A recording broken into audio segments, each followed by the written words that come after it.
তবে দেখতে পাবো মা বিভিন্ন সময় বিভিন্নভাবে অবতীর্ণ হয়েছেন যুগের প্রয়োজনে।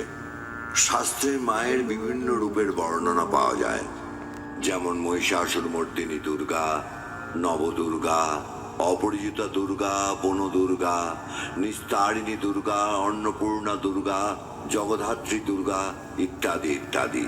শাস্ত্র আরও বলেছেন চিন্ময় মা নানা রূপ ধরে মৃন্ময়ী হয়েছেন। মা যদিও নিরাকার, কিন্তু ঋষি মুনিদের ধ্যানের মাধ্যমেই আমরা মায়ের বিভিন্ন রূপ প্রত্যক্ষ করতে সক্ষম হয়েছি। তাঁর পুজো আমরা করতে পেরেছি প্রতিমার মধ্য দিয়ে।